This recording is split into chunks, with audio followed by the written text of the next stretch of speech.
오늘은 요한복음 8장 32절의 말씀으로 진리 되신 예수라는 제목으로 하나님의 말씀을 나누고자 합니다.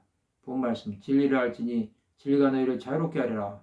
예수께서는 길이요 진리요 생명이 되십니다. 그 예수께서 간음하다가 현장에서 잡힌 여인을 구원하시는 말씀이 요한복음 8장에 기록되어 있습니다. 우리는 이 사건을 바라보면서 하나님의 마음은 어떤 것인지 생각해보는 시간을 가지고자 합니다. 진리 되신 예수는 어떤 분이십니까? 첫 번째로 죽을 수밖에 없는 여인을 살려주셨습니다. 예수께서는 이 여인의 죄를 보지 않으셨습니다. 그 여인을 불쌍히 여기셨습니다. 이 여인은 돌에 맞아 죽을 수밖에 없었습니다. 이 여인이 죄를 지은 것은 맞습니다. 그러나 예수께서는 한 영혼을 보신 것입니다. 두 번째로 자신들의 죄를 생각나게 하셨습니다. 이 여인을 잡아왔던 서기관들과 바리새인들은 살기가 등등했습니다. 그들은 율법에 따라 이 여인을 죽이려고 했습니다. 그러나 간음을 범했던 남자는 잡아오지 않았습니다. 그것은 예수를 시험하기 위한 이 사람들의 올무였던 것입니다. 예수께서는 이 말씀을 하시고 땅바닥에 글을 쓰셨습니다.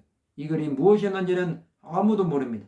그러나 죄가 있는 자는 이 글을 보고 양심의 가책을 받았을 것입니다. 세 번째로 그 자리를 떠날 수밖에 없게 하셨습니다. 서기관들과 바리새인들은 이것을 보고 그 자리를 떠나게 된 것입니다. 하나님은 사람들의 양심을 일깨우신 것입니다. 그들이 율법으로는 정죄할 수 있으나 이 여인을 죽일 만큼 당당하지는 못했던 것입니다. 그 결과로 어떻게 되었습니까?